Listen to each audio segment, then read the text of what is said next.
Assalamualaikum warahmatullahi wabarakatuh. Bismillahirrahmanirrahim. Alhamdulillahirabbil alamin. Wassalatu wassalamu ala asyrafil mursalin sayyidina Muhammadin wa ala alihi washabbihi ajmain. Amma ba'du. Sahabat Indonesia yang kami hormati, berikut kita mulai kajian tafsir yang dikeluarkan oleh UII. Mari kita mulai dengan surat Al-Baqarah. Bismillahirrahmanirrahim. Alif lam mim. Dzalikal kitabul la raiba fihi hudal lil muttaqin. Di sini diterjemahkan Alif lam mim ini termasuk ayat-ayat yang oleh para ulama dianggap mutasyabihat.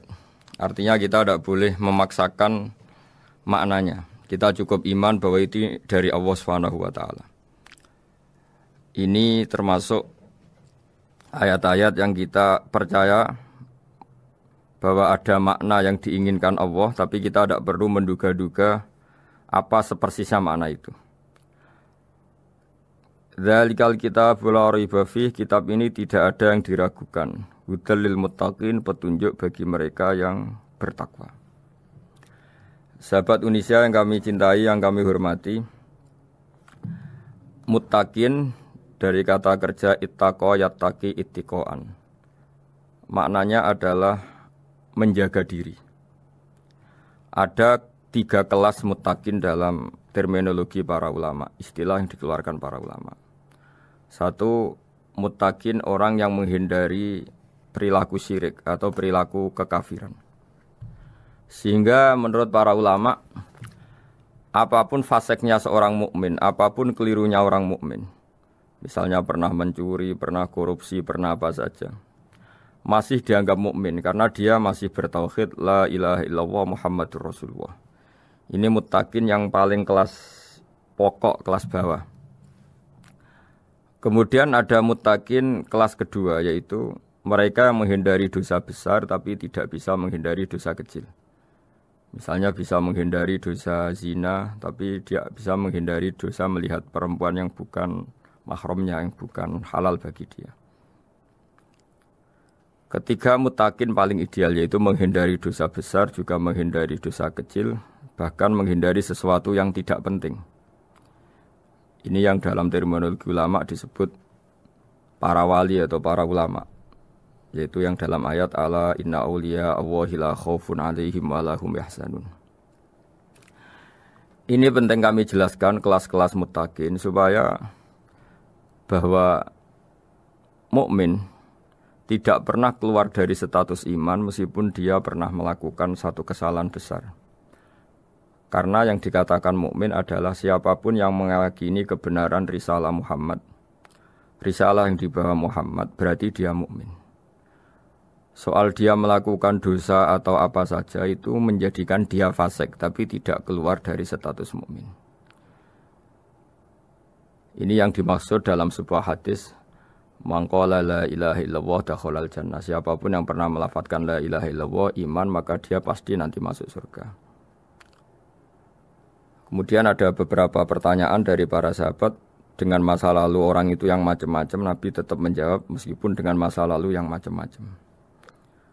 Sebab itu perlu dikaji serius, sebagaimana ada yang ditafsir Sawi bahwa muttaqin itu dari kata kerja ittaqa yattaqi ittiqaan atau ittaqa yattaqi taqwan.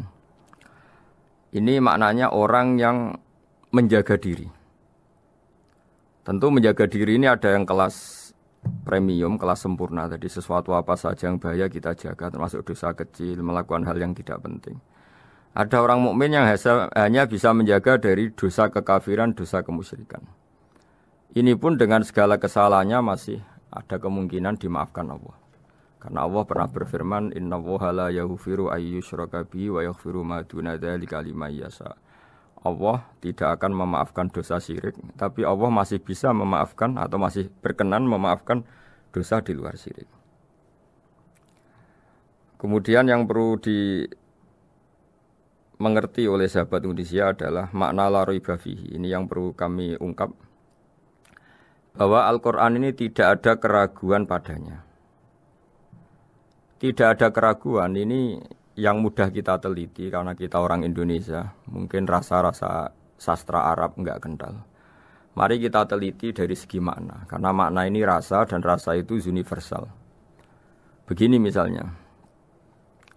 Dulu orang-orang kafir Mekah karena mereka penyembah berhala, penyembah Tuhan-Tuhan yang banyak. Itu memprotes. Mereka memanggil tentu masih Muhammad, belum ya Rasulullah. Muhammad, kamu mengajak ke Tuhan berapa? Rasulullah menjawab, ke Tuhan yang satu. Lalu mereka bertanya, Muhammad urusan kita ini banyak, problem kita banyak. Tuhan banyak saja tidak bisa menyelesaikan apalagi satu Tuhan. Ini yang diceritakan dalam sebagian ayat disebut Aja'alal alihata ilaha wahida inna hadza lasyai'un ujab. Bagaimana mungkin Tuhan itu satu? Harusnya Tuhan itu banyak karena urusan kita banyak. Lalu Rasulullah dengan bimbingan Tuhan, bimbingan Allah mendatangi mereka, kemudian Nabi menjelaskan Tuhan itu adalah ketua kalian, Tuhan itu adalah pimpinan kalian. Bagaimana kalau Anda jadi pembantu kemudian punya majikan banyak, punya penguasa banyak, punya tuan banyak. Kemudian semua tuan-tuan Anda ini memerintahkan Anda dengan perintah yang beda-beda. Apa kalian mau punya majikan atau pimpinan yang banyak? Mereka menjawab tidak Muhammad. Terus mereka akhirnya sadar bahwa problem Tuhan banyak itu tentu lebih sulit, lebih problem. Karena nanti perintahnya beda-beda, keinginannya beda-beda. Mereka akhirnya tersadarkan bahwa sebaiknya atau seharusnya memang Tuhan itu satu. Jadi Rasulullah SAW menjelaskan logika bertauhid itu dengan sekian variasi, dengan sekian logika. Kemudian Nabi kedua juga menjelaskan logika kompetisi. Kata Nabi yang karena bimbingan Allah diberi satu pengertian. Andai kan Tuhan itu 2 atau 3, kemudian berebut dalam tahta aras atau tahta yang di alam raya ini. Sebagaimana lazimnya para penguasa. Maka pasti ada yang menang, ada yang kalah. Dan yang kalah tentu gak layak sebagai Tuhan. Ini yang disebut wala ala ba'duhum ala ba'd. Tentu kalau Tuhan itu banyak, mereka akan berkompetisi, akan bertarung. Dan pasti pemenangnya ya satu, karena memang layak jadi Tuhan tetap satu. Sadarlah bahwa orang-orang kafir Quraisy, orang-orang kafir saat itu sadar pentingnya bertauhid. Ketiga, Nabi juga menjelaskan tauhid secara ilmu logika. Begini para pendengar. Kalau dalam teori ilmu tauhid yang agak jelimet dijelaskan begini. Jika ada 2 Tuhan, maka alam raya ini enggak menjadi alam. Logikanya adalah 2 Tuhan ini bisa kamu katakan sama-sama kuat. Ketika sama-sama kuat kemudian ingin menciptakan langit. Yang satu ingin menciptakan bumi, yang satu menolak menciptakan bumi misalnya. Atau yang satu ingin menciptakan langit, yang satu menolak ingin menciptakan langit. Kemudian ternyata bumi ini terbukti wujud. Logika awam adalah yang berhasil menciptakan bumi berarti Tuhan. Yang gagal atau kudrohnya gagal, kemampuannya gagal tidak bisa menciptakan bumi, gagal menjadi Tuhan. Ini logika awam. Logika ini pun kita terima. Tapi kalau menurut logika ahli tauhid, ahli pakar-pakar logika, cara berpandangan begini. Ketika Anda mengatakan ada 2 Tuhan yang sama-sama kuat, kemudian terbukti yang satu mampu menciptakan bumi, yang satu tidak. Bahasa Anda mengatakan sama-sama kuat ini sudah batal dari awalnya karena terbukti bahasa Anda salah, sama-sama kuat ternyata yang satu tidak mampu. Sehingga dalam pikiran orang-orang ahli tauhid mengatakan membayangkan Tuhan saja itu enggak kebayang karena turunan kata ini pasti selalu salah. Karena tadi misalnya dikatakan andai kan ada 2 Tuhan, kemudian yang satu mampu menciptakan bumi, yang satu tidak. Padahal Anda tadi bilang sama-sama kuat, ternyata terbukti yang satu tidak kuat. Berarti kata Anda sama-sama kuat ini salah. Ini pula yang diajarkan Rasulullah lewat bimbingan Allah, lewat wahyunya yang disebut Lau kana fihi ma alihatun illallahu la fasadata. Karena kalau ada 2 Tuhan pasti kamu sifati sama-sama kuat. Ternyata sifat sama-sama kuat ini batal demi hukum karena ternyata yang satu tidak mampu menciptakan bumi. Atau kamu sifati 2 Tuhan ini sama-sama lemah. Itu tidak mungkin lagi karena ternyata bumi ini terbukti wujud. Pasti penciptanya ini tidak yang sangat kuasa. Jadi logika-logika tauhid sedemikian dibangun oleh Rasulullah lewat bimbingan Allah Subhanahu wa taala. Logika keempat supaya kita iman dan tambah kuat imannya adalah logika yang mudah dicerna oleh kebanyakan orang atau yang bisa diindra. Begini misalnya dalam sebuah ayat di surat Al-Kahfi, kemudian di awal surat Al-Ahqaf, kemudian di sebagian surat At-Tur, ada penjelasan begini. Ketika Rasulullah mengajak manusia menyembah Allah, kemudian orang-orang kafir tanya, lalu Tuhan kamu siapa Muhammad? Tuhan saya adalah Allah menciptakan langit bumi. Terus mereka berandai-andai, ada Lata, ada Uzza, ada Manat, ada Hubal. Itu Tuhan-Tuhan kami. Terus Rasulullah bertanya, apakah Tuhan-Tuhan yang kamu sembah itu memberi kontribusi saat langit dan bumi diciptakan? Mereka menjawab, tidak Muhammad, itu Tuhan-Tuhan yang kami bikin. Begitu juga asumsi tentang Tuhan-Tuhan yang lain. Apakah Isa ikut menciptakan bumi atau menciptakan langit? Tentu jawabannya tidak. Karena Isa lahir di bumi, orang tahu tanggal lahirnya, tahu tahunnya, dan sebelum ada Isa juga sudah ada bumi. Sehingga untuk menetapkan tauhid, berkali-kali Quran tanya, Amman khalaqas samawati wal ardu, siapa sih yang menciptakan langit bumi? Siapa sih yang menurunkan air dari langit? Siapa yang mengatur ini, itu, ini, itu? Akhirnya mereka menjawab, itu semua Allah Muhammad. Begitu juga kemungkinan setan misalnya. Setan itu fisik atau makhluk atau apa saja yang tidak kita lihat. Kemudian setan itu lewat rayuannya, lewat tipu dayanya ingin disembah. Kata Allah menjelaskan ini, ma asyadduhum khalqas samawati wal ardi wala khalqa anfusihim. Kamu tidak perlu takut sama setan atau apalagi menuhankan setan. Setan itu tidak yang punya reputasi menciptakan langit dan bumi. Bahkan setan tidak bisa menciptakan dirinya sendiri. Ini menjadi pengetahuan bagi kita. Betapa bagi pakar-pakar tauhid, ahli tauhid, ketika setan nyatanya diusir dari surga, itu pun versi mereka. Versi mereka pun mengatakan seperti kita bahwa setan itu diusir dari surga dan ya keluar dari surga. Kalau setan itu Tuhan, tentu diusir gak mau, karena di surga itu nikmat. Ketika setan diusir dari surga, ya keluar. Dia juga jadi makhluk yang hina dina. Berarti dia tidak punya kekuasaan, bahkan pada dirinya sendiri. Dipaksa keluar dari surga, ya keluar. Dipaksa menjadi ahli neraka, jadi ahli neraka. Dipaksa jadi apa saja, juga dia akan jadi seperti yang dipaksakan. Ini menunjukkan bahwa setan adalah tahta kudratillah, tahta qahrillah, tahta satwatillah, bahwa setan pun dalam kendali kekuasaan Allah. Makanya Allah mengatakan kamu tidak usah menyembah setan, tidak usah nurut sama setan. Setan itu lemah sekali. Karena faktanya dia tidak bisa memaksakan keinginannya. Ini yang oleh Allah disebut dalam firman-Nya inna kaidas syaitani kana dhaifa. Setan itu lemah sekali. Ini perlu saya sampaikan ke para pendengar Unisia bahwa bertauhid itu ada sekian logika. Logika kelima adalah logika orang awam. Awam sekali. Suatu saat ada perdebatan antara Abul Hasan al-Asy'ari.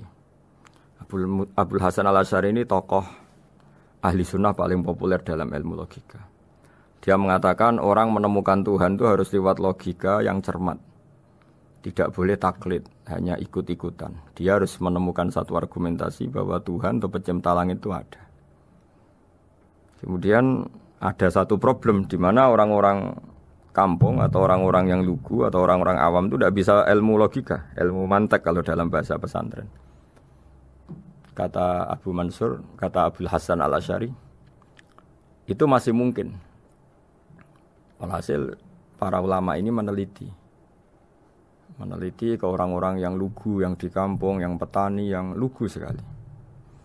Apa yang mereka temukan? Ternyata mereka punya cara logikanya sendiri untuk menemukan Tuhan, Sang Pencipta. Pernah suatu saat ada seorang petani lugu, biasa menggembala unta, ditanya, Bima araf tarubak, lalu kamu yang petani ini yang hanya ngurusi sawah, ngurusi ladang, dengan cara apa kamu tahu kalau Tuhan itu ada? Si petani tadi marah besar dan dia mengatakan, Al-ba'ratu tadullu 'alal ba'ir wa asharul aqdam yadullu 'alal masir. Kata petani tadi, yang namanya ada kotoran unta, pasti ada untanya. Yang namanya ada jejak kaki, pasti ada yang barusan lewat. Artinya kalau ada makhluk, pasti ada pencipta. Ini logika awam yang mudah. Kita tidak mungkin mengatakan bumi ini pencipta, mengatakan matahari pencipta. Kelihatan sekali kebendaannya, kelihatan sekali bahwa bumi matahari tidak punya ikhtiar, tidak punya kekuatan. Kelihatan sekali sifat-sifat kemakhlukannya. Jika benda-benda ini karuan makhluk, pasti menunjukkan bahwa ada penciptanya, ada khaliknya. Dalam logika Bedui tadi, si Bedui tadi, kalau ada kotoran sapi, pasti ada sapinya. Meskipun sapinya sudah sekarang nggak terlihat, mungkin sudah jalan kemana. Sama, kalau ada jejak kaki, meskipun orang yang tadi lewat sudah kita nggak tahu, tapi kita pasti tahu, pasti ada yang lewat. Ini yang dimaksud dalam bahasa Arab, al-ba'ratu tadullu 'alal ba'ir. Kalau ada kotoran sapi atau kotoran unta, pasti ada untanya. Wa atharul aqdam yadullu 'alal masir. Kalau ada jejak orang lewat, pasti tadi ada orang lewat. Nah, semua metode ini digunakan semua oleh Rasulullah. Logika yang bagi intelektual, logika bagi kaum awam, logika bagi kaum menengah, ya tidak awam, tidak intelektual. Semuanya digunakan, semuanya jadi media untuk memastikan bahwa logika tauhid ini logika pilihan, logika yang benar-benar logika. Sehingga dalam banyak ayat disebut agama ini liqaum yaqilun, liqaum yatafakkarun, bagi kaum yang bisa berpikir, bagi kaum yang punya akal. Lalu kemudian kami teruskan alladzina yu'minuna bil ghaibi. Ini kata ghaibi bukan kayak dalam bahasa Indonesia misalnya setan atau hantu disebut barang gaib. Kata ghaibi dalam bahasa Arab adalah perbandingan atau lawan kata dari al-musyahad yang bisa disaksikan langsung lewat indera. Kita orang mukmin iman bahwa surga ada, padahal kita tidak pernah melihat surga. Kita mukmin iman bahwa neraka ada, padahal kita belum pernah melihat neraka. Ini sesuatu yang maghoba anil absor, yang mata kita tidak melihat, fisik kita tidak menyentuh. Kita pun iman. Asal sesuatu itu mansus ya, dikatakan secara eksplisit oleh Quran dan hadis. Kalau dalam bahasa usul fikih disebut al-mansus. Ciri mukmin diantaranya adalah yang paling pokok alladzina yu'minuna bil ghaibi. Iman dengan sesuatu yang enggak kelihatan.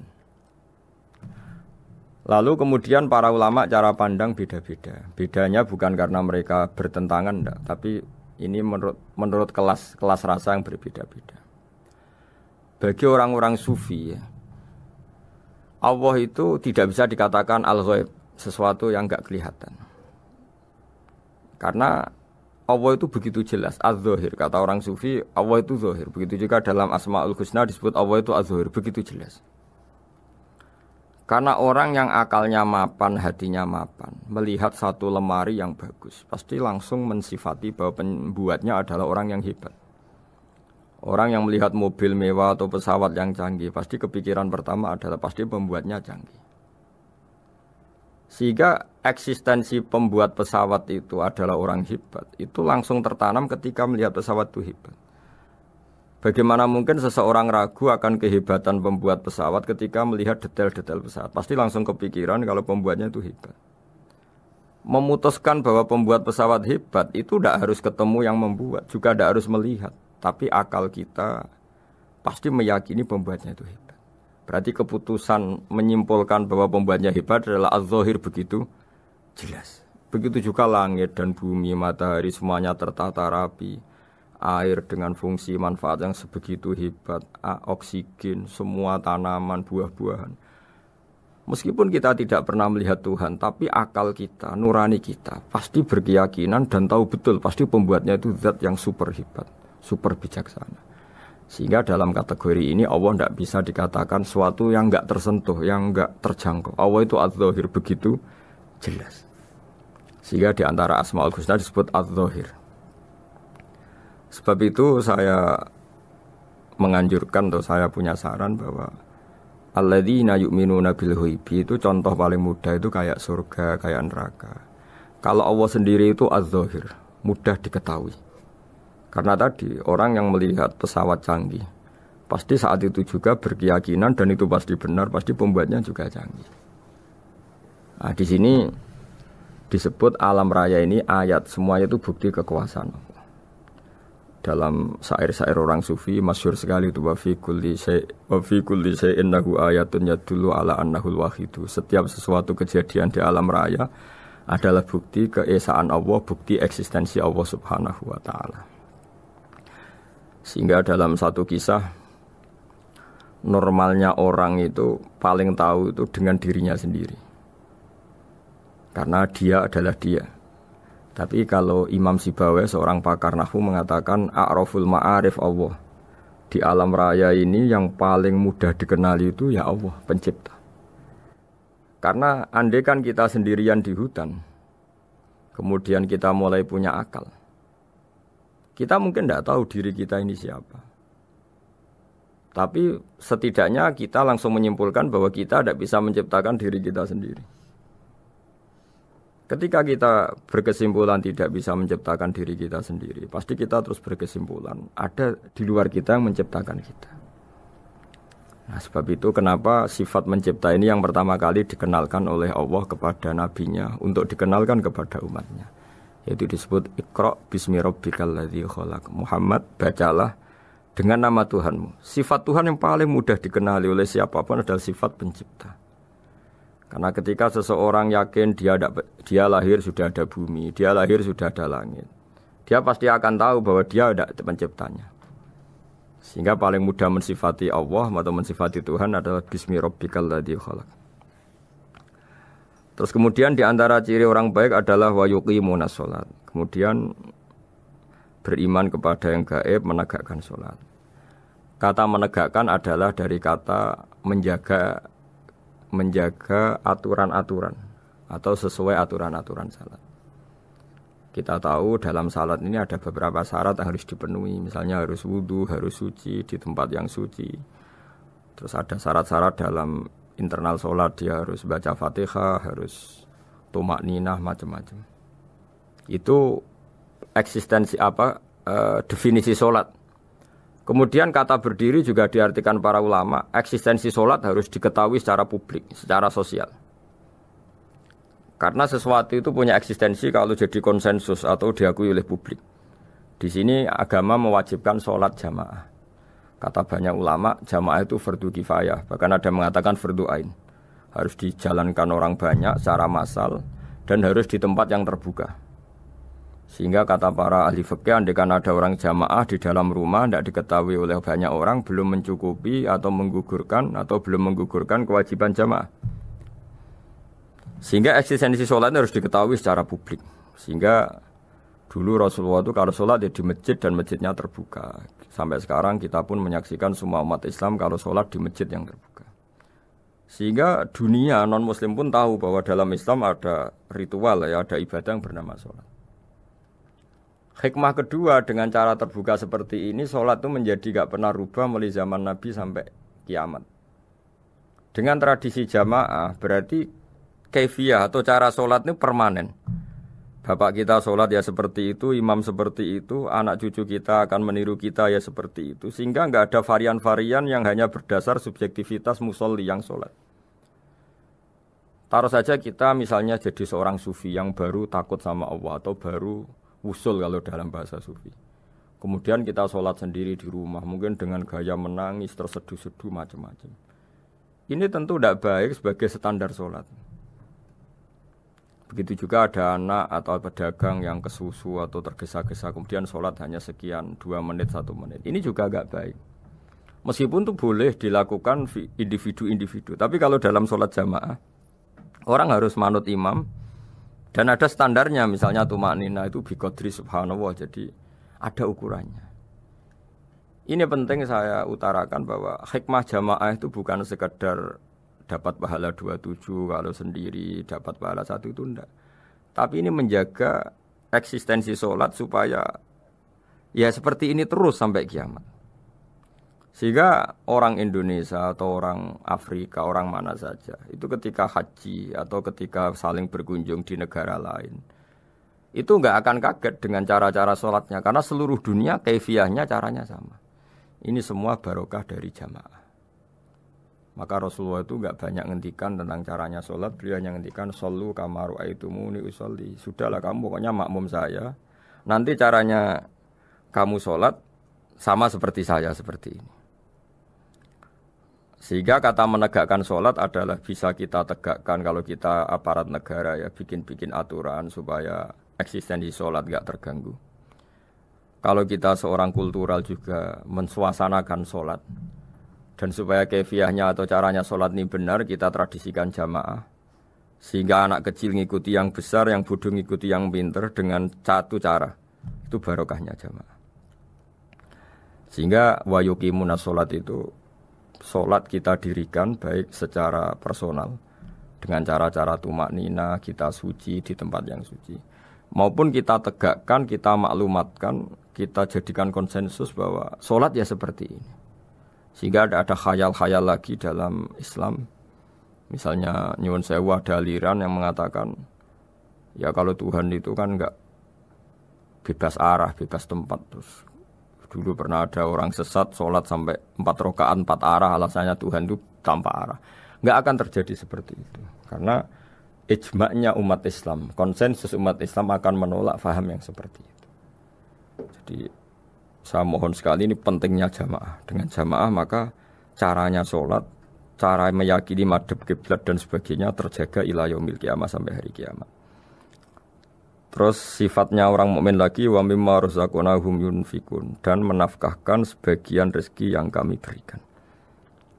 Ya ini termasuk zakat, sedekah. Jadi ada sebuah riwayat mengatakan inna fil mali haqqon. Harta itu ada haknya yaitu zakat. Tapi ada juga saran inna fil mali haqqon siwa zakat. Di luar keharusan zakat juga ada hak-hak kita untuk memberikan sebagian rezeki kita. Taruh saja misalnya saya punya uang 10 juta. Secara nisab zakat belum sampai 1 nisab. Karena 1 nisab itu sama dengan nilai 84 gram emas. Itu kalau diuangkan, kalau 500 ribu ya sekitar 42 juta. Tapi kita sebelum punya 1 nisab pun tetap ada keharusan mengeluarkan sebagian. Yaitu tentu dalam fikih kita wajib mengeluarkan uang untuk anak kita, untuk istri kita. Itu yang wajib-wajib. Kemudian ada sosial, kita nyumbang masjid, nyumbang yatim piatu macam-macam. Sehingga kata para ulama ciri utama mukmin diantaranya adalah melakukan zakat, baik zakat yang fardu maupun zakat yang sunat. Karena kata zakat itu dimaknai fardu sebetulnya definisi para ahli fikih untuk membedakan zakat yang wajib dengan sedekah. Tapi sebetulnya zaman dulu enggak ada seperti itu. Zakat itu maknanya bersihkan harta. Sedekah dari kata sedekah bukti benarnya iman. Jadi sedekah dari kata dari kosakata sedekah yasduqu sidqon, sesuatu yang membuktikan kita loyal itu disebut sedekah. Kita nikah, mas kawin di bahasa Arab kan sedekah dari kata sedekah juga. Kita bukti iman, loyal, kita sedekah. Bukti bahwa kita teman akrab disebut siddiq atau sodik. Kalau dalam bahasa Arab teman namanya juga sodik karena cara bertemanan secara benar, secara loyal. Sehingga wa mimma razaqnahum yunfikun ini ya memasukkan zakat yang dalam terminologi fikih yaitu zakat yang zakat al-wajibah atau zakat yang dengan makna lughat yaitu ya artinya asal membersihkan harta kita entah lewat zakat, sedekah, hadiah kepada orang-orang yang kita hormati semuanya juga masuk dalam definisi zakat atau wa mimma razaqnahum yunfikun. Kemudian sifat terakhir dari orang muttaqin adalah walladzina yu'minuna bima unzila ilaika wa ma unzila min qablika bil akhirati hum yuqinun ulaika ala hudam mir rabbihim wa ulaika humul muflihun. Di sini diterjemah mereka yang beriman kepada kitab yang kami turunkan kepadamu dan yang diturunkan sebelum kamu. Ini kata yang diturunkan sebelum kamu penting sekali karena ciri utama Nabi adalah dia tidak pernah beda dengan Nabi sebelumnya. Karena kebenaran tauhid pasti tunggal. Nabi-nabi dulu pasti mengajarkan tauhid, hanya menyembah Allah. Enggak mungkin nabi berikutnya kemudian bikin ajaran baru dalam tauhid. Sehingga andaikan semua kitab Injil, Taurat itu masih versi yang orisinil, pasti enggak ada yang beda dengan Quran. Karena ciri utama kebenaran adalah iman dengan Quran dan iman kepada kitab yang diturunkan sebelum Al-Quran. Wabil akhirati hum yuqinun, mereka juga yakin akan datangnya hari akhir. yaitu bisa disebut yaumul ba'ats. Terus ketika semua kriteria itu terpenuhi baru ulaika ala hudam mir rabbihim wa ulaika humul muflihun. Mereka itulah yang berada pada petunjuk Allah dan merekalah orang-orang yang berbahagia. Para pendengar sahabat Indonesia, semoga kajian ini bermanfaat. Dan ini mulai ayat 1 sampai 5 dalam surat Al-Baqarah, yaitu surat yang dalam tartibnya mushaf nomor 2 setelah Fatihah. Jadi kalau dalam ulumul Quran disebut ada surat yang berdasar nuzulul Quran, yaitu surat Iqra, kemudian Muddatsir. Ada urutan surat yang berdasar tartibul mushaf, yaitu yang kita punyai sekarang, yaitu Fatihah, terus Baqarah dan seterusnya. Dan urutan-urutan ini pun sesuai petunjuk Rasulullah SAW. Saya kira demikian.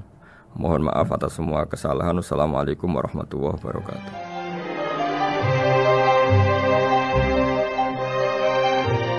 Demikian tafsir UII bersama Kiai Haji Ahmad Bahaudin Nur Salim, pengasuh Pondok Pesantren Tahfizul Quran Rembang. Beliau juga merupakan mitra Profesor Zaini Dahlan MA dalam penyusunan Quran Karim dan terjemahan artinya Universitas Islam Indonesia.